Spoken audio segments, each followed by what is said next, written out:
Bom, na verdade, a gente vai discutir um pouco agora sobre neurofisiologia da micção. Essa aula é uma aula árdua, pesada, um assunto importante para diversas especialidades, urologia, ginecologia, geriatria, pediatria, e vamos tentar fazer isso de uma forma prática e objetiva. Isso aqui é um quebra-gelo, na verdade é uma curva de sucesso. Aos 4 anos tem sucesso quem não usa fralda, aos 10 anos quem tem amigos, aos 20 anos quem faz sexo, é óbvio que esse slide antigo está bastante desatualizado, aos 40 anos quem tem dinheiro de forma significativa, aos 60 anos quem continua fazendo sexo, isso não mudou muito, aos 70 anos quem tem amigos vivos, e aos 80 anos quem consegue sobreviver sem usar fralda. Meu nome é Caio, eu trabalho na Faculdade de Medicina da UBC basicamente com disfunção miccional, então vamos tentar elucidar um pouco esse assunto. A incontinência urinária não é um assunto glamouroso, mas é um assunto absolutamente importante. Trabalho publicado em 1980, avaliando 18 mil pessoas, estimou que acima de 15 anos de idade, 9% das mulheres e 2% dos homens apresentam perda involuntária de urina em local e hora inapropriados 2 ou mais vezes por semana. Em 86, uma amostra com 2 mil pessoas acima de 60 anos evidenciou que 40% das mulheres e 20% dos homens têm perda involuntária de qualquer volume de urina durante a sua vida habitual. A verdade é que a incontinência urinária é uma situação bastante prevalente, que afeta ambos os sexos e todas as idades, e tem uma tendência a aumentar com o passar dos anos, independentemente do gênero avaliado. No Brasil, isso não é diferente. Esse é um estudo feito pelo Tamanini, da Universidade Federal de São Carlos, onde entre 60 e 75 anos de idade, 9% dos homens e 22% das mulheres no nosso ambiente queixam de perda urinária, e aos 75 anos de idade esse número sobe para 24% nos homens e 40% nas mulheres.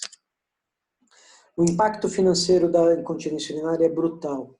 Em 2004 foram gastos 19,5 bilhões de dólares nos Estados Unidos para o manejo dessa condição.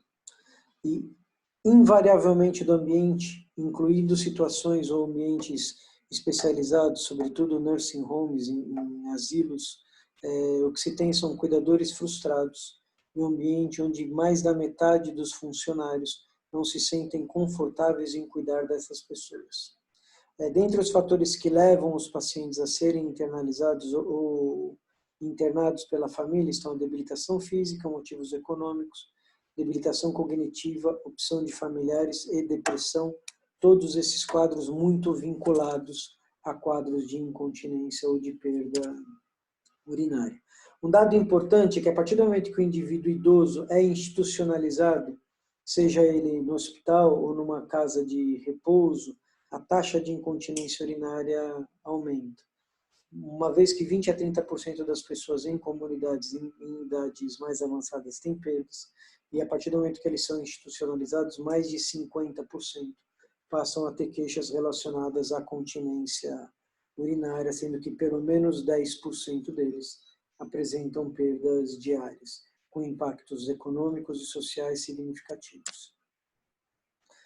Esse é um caso clínico clássico de um homem idoso acima dos 40 anos de idade, com queixas relacionadas ao trato urinário, e todas essas queixas, embora que sejam frequentes, elas trazem uma série de dúvidas em relação ao manejo e às opções de tratamento a curto, médio e longo prazo.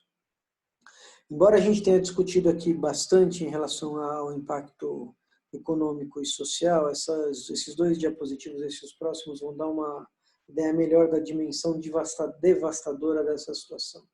Você é uma criança de 18 anos institucionalizada com mielomeningocele, que foi abandonada pelos pais ainda pequena, e que mesmo na instituição é isolada socialmente porque ela cheira a urina a metros de distância. Fica claro aqui de observar o impacto da dermatite urêmica nos genitais desse garoto. Essa é uma outra criança com mielomeningocele, com uma escara de decúbito vinculada à umidade progressiva, com exposição da crista ilíaca, por conta da umidade contínua. Então, isso dá uma dimensão do impacto físico, emocional e médico que essa condição pode ter em algumas situações extremas. Basicamente, o trato urinário inferior tem duas funções: armazenar a urina a baixas pressões e esvaziar em ambientes socialmente adequados.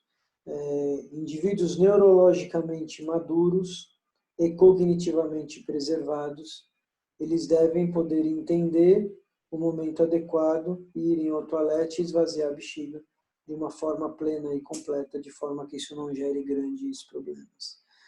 Nas fases iniciais da vida, o esvaziamento vesical se dá por um mecanismo de arco reflexo. E a partir do momento que a criança vai ficando madura e cognitivamente desenvolvida, ela começa a apresentar condição de interpretar o que está acontecendo e modular toda a resposta, da mesma forma que o indivíduo adulto.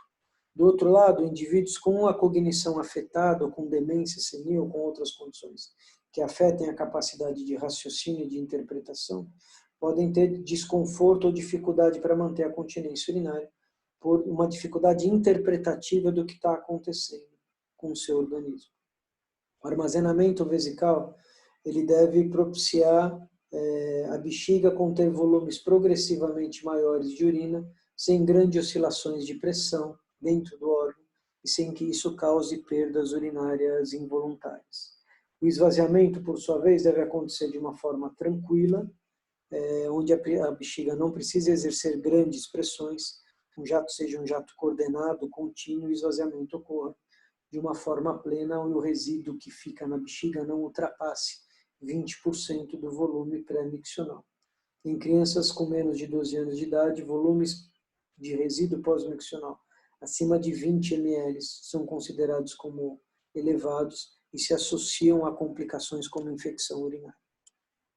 Para que o armazenamento ocorra de uma forma adequada, a bexiga precisa ter uma capacidade, portanto, plena, seja estável, o que isso quer dizer? Que ela não contraia involuntariamente, gerando urgência ou escapes esporádicos. Você precisa ter um fechamento uretral ou um mecanismo de continência que consiga evitar escapes de urina com aumentos de pressões abdominais associadas. O esvaziamento, por sua vez, depende de uma contração muscular detrusora efetiva e de que a uretra se abra de uma maneira adequada e você não tenha grandes impactos ou grandes obstruções anatômicas ao fluxo urinário. Portanto, para que as fases de armazenamento e esvaziamento ocorram adequadamente, você precisa de uma estrutura anatômica e funcional preservada, de forma que o órgão possa efetuar suas funções de forma plena. Para que isso aconteça, precisa haver uma integração importante e altamente complexa entre sistema nervoso central, sistema nervoso periférico e órgão efetor, ou seja, trato urinário inferior. Durante a fase de armazenamento e esvaziamento, a fase inconsciente do trato urinário, quem vai modular essas funções são o sistema nervoso autônomo simpático e parasimpático, mas a parte voluntária da micção tem um papel fundamental na determinação do momento adequado de esvaziamento vesical. Funcionalmente, o trato urinário inferior é dividido em corpo vesical e em colo vesical, áreas que têm funções absolutamente antagônicas em ambas as fases de armazenamento e de esvaziamento. Durante o armazenamento vesical, você precisa que o mecanismo de continência feche de forma efetiva e que o corpo vesical, que fica acima dos ósseos ureterais, relaxe, acomodando volumes progressivamente maiores de urina a baixas pressões e de maneira estável, sem que a bexiga contraia de forma involuntária. Por que a pressão é um dado importante? Porque o sistema urinário é um sistema de vasos comunicantes e se você tiver um aumento de pressão aqui embaixo, esse aumento de pressão vai, em última instância, se elevar ou se comunicar com as vias urinárias superiores e pressões acima de 40 centímetros de água aqui podem acabar comprometendo o fluxo de urina dentro do ureter, que em última instância vai comprometer o rim, porque o rim é um órgão de circulação terminal e a pressão de sangue que chega na arteríola aferente depende da pressão aqui embaixo. Se a pressão aqui embaixo aumenta, isso é transmitido lá para cima, você pode ter uma diminuição de fluxo glomerular. Todos nós sabemos que o sangue que chega e é filtrado pelo rim também é responsável pela nutrição do parênquima. Então, se você tiver um aumento de pressão aqui acima de 40 centímetros de água, esse sistema todo pode começar a dilatar, em última instância você vai ter ou vai acabar tendo perda de função renal.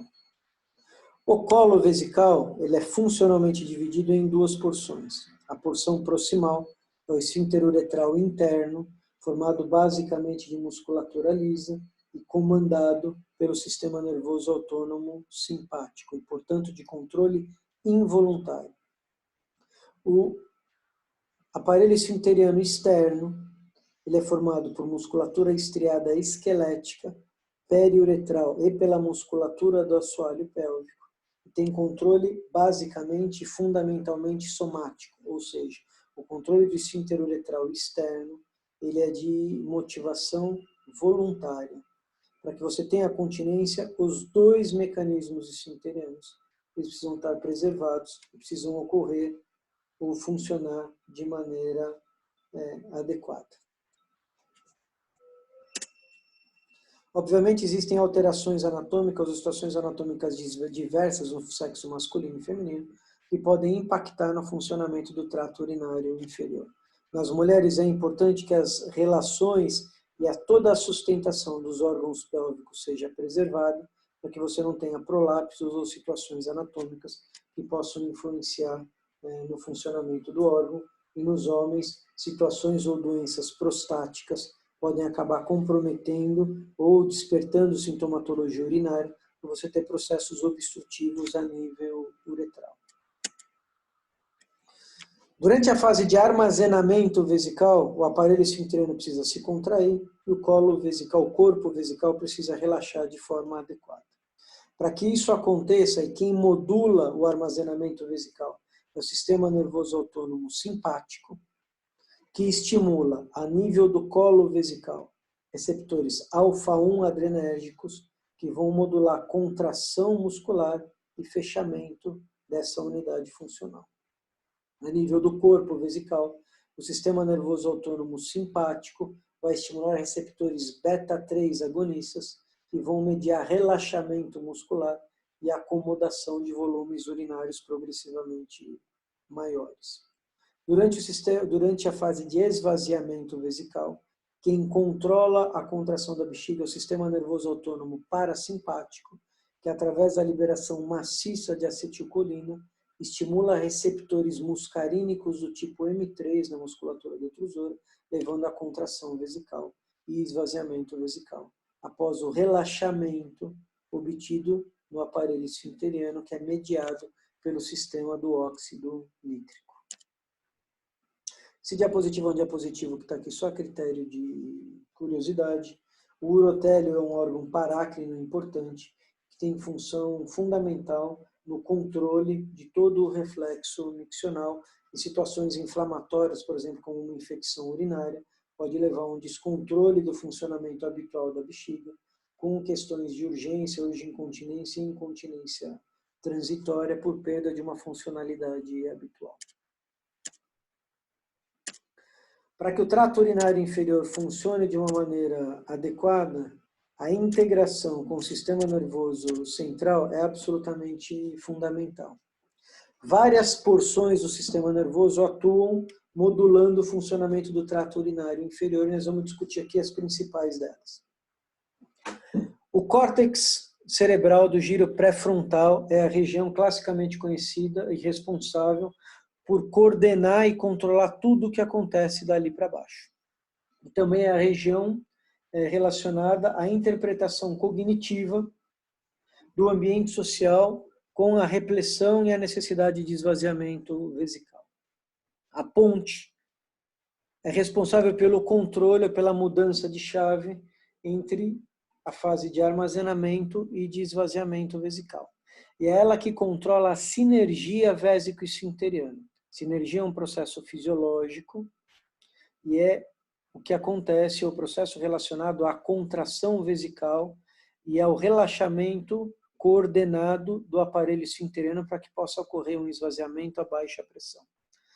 Em situações onde você tem a perda dessa coordenação entre a contração vesical e o relaxamento do aparelho esfinteriano, você tem uma situação chamada de dissinergia vésico-esfinteriana, que é uma situação de alto risco, onde você só tem esvaziamento vesical a altas pressões. O sistema nervoso autônomo simpático, responsável pelo controle da fase de armazenamento vesical, tem seus primeiros neurônios localizados na coluna torácica entre T10 e L2, e o estímulo simpático que vai para o trato urinário inferior, ele navega através dos nervos hipogástricos. O sistema nervoso autônomo parasimpático, responsável pela fase de esvaziamento vesical, tem os seus primeiros neurônios localizados na medula sacral entre S2 e S4 e leva os seus estímulos para o trato urinário inferior através do nervo pélvico, que também tem uma função de aferência e de sensibilidade sobre a repressão vesical. O controle voluntário do assoalho pélvico e do esfíncter uretral externo também tem origem na medula sacral, entre S2 e S4, em um núcleo neurológico conhecido como núcleo de Onuffi, e esse núcleo exerce sua função sobre o trato urinário inferior através do nervo pudendo, que é especificamente somático. Os neurotransmissores envolvidos em cada fase da neurofisiologia da micção são basicamente ou preferencialmente a acetilcolina e a norepinefrina. A acetilcolina é relacionada à fase de esvaziamento vesical e é o principal neurotransmissor do sistema nervoso autônomo parasimpático. A norepinefrina é o principal neurotransmissor liberado pelo sistema nervoso autônomo simpático, que vai estimular basicamente a fase de armazenamento vesical. Portanto, durante o enchimento vesical, o que acontece progressivamente é que o assoalho pélvico e o esfíncter vão se contraindo à medida que a bexiga vai enchendo e vai armazenando volumes progressivamente maiores, e a musculatura detrusora vai também relaxando progressivamente para acomodar esse volume. Na fase de armazenamento vesical, mediado pela ponte, existe um processo de sinergia entre o relaxamento do aparelho esfinteriano e da contração vesical, de forma que o esvaziamento vesical possa acontecer de uma forma plena, contínua e a baixas pressões. Resumidamente, durante o reflexo de armazenamento vesical e a partir do momento que a bexiga começa a encher, a aferência se dá através do nervo pélvico, que faz sinapse na medula sacra e estimula por controle central o sistema nervoso autônomo simpático, que por via dos nervos hipogástricos vai liberar norepinefrina a nível do sistema do trato urinário inferior, estimulando receptores alfa-1 adrenérgico no colo vesical e beta-3 adrenérgicos no corpo vesical, para que você tenha um relaxamento da musculatura detrusora e um fechamento do mecanismo de continência. A partir do momento que essa bexiga vai enchendo progressivamente, essas informações são levadas ao córtex cerebral, ao nível do giro pré-central, e a partir do momento que for socialmente adequado, o indivíduo vai ao banheiro, inibe a fase de armazenamento vesical e, através do centro pontínuo da micção, o sistema nervoso parasimpático, localizado na medula sacral entre S2 e S4, vai ser estimulado, liberando a acetilcolina, que vai estimular os receptores M3 muscarínicos na musculatura detrusora, levando a uma contração vesical e esvaziamento da bexiga a baixas pressões. Obviamente, tudo isso depende de um controle voluntário e do relaxamento concomitante do assoalho pélvico, que é mediado de forma somática e modulado pelo núcleo de Onuffi, que também é localizado na medula sacral entre S2 e S4. E esse estímulo caminha através do nervo pudendo. Distúrbios da fase de armazenamento vesical, portanto, podem ser causados por contrações vesicais inapropriadas ou involuntárias, o que é chamado de hiperatividade detrusora, e que clinicamente pode se manifestar com sintomas de urgência ou urgincontinência miccional. Você pode ter incontinência urinária de esforço, que ocorre quando você tem uma perda de efetividade do aparelho esfinteriano em conter os aumentos de pressão intraabdominal. Isso geraria perda de urina através da uretra, por aumento de pressão ou de esforço intraabdominal. E a incontinência urinária mista, que ocorre quando você tem uma associação desses dois fatores. A bexiga contrai involuntariamente em algumas situações, e em outras, com aumento de pressão intraabdominal, o mecanismo de incontinência não é suficiente para impedir a perda de urina. A incontinência paradoxal é um item à parte, mas que normalmente cai nas provas, que é uma incontinência que ocorre por transbordamento e por retenção urinária. Então, na verdade, é uma situação onde você tem um quadro de retenção urinária, hiperdistensão vesical, aumento de pressão progressiva por conta de um volume progressivamente maior dentro da bexiga, e esse paciente começa a gotejar ou perder urina, porque a bexiga está transbordando. Essa situação é uma urgência urinária, urológica. Esse paciente precisa ser drenado, derivado com uma sondagem, porque essa retenção urinária, essa incontinência paradoxal, pode levar, em última instância, a quadros de insuficiência renal pós-renal. Os distúrbios de esvaziamento vesical, por sua vez, podem ocorrer por obstrução mecânica ao fluxo urinário, seja vinculada à hiperplasia prostática, à estenose de uretra, a cálculos, a tumores uretrais, ou eventualmente a prolapsos pélvicos grandes com angulação uretral em mulheres. A presença de dissinergia vésico-esfinteriana que ocorre em indivíduos com lesões neurológicas infrapontinas e suprassacrais, onde o esvaziamento passa a ocorrer de forma reflexa, mas sem o controle da ponte, e, portanto, essa bexiga esvazia grandes pressões, levando a um quadro de grande problema ou de grande risco urológico, ou em situações onde você tem déficit de contratilidade vesical ou detrusora, mediada por envelhecimento ou situações como cistopatia diabética. De uma forma geral, esse foi um resumo breve da neurofisiologia da micção, para que vocês possam ter uma orientação geral e consigam estudar esse assunto de uma maneira mais definitiva nos textos específicos.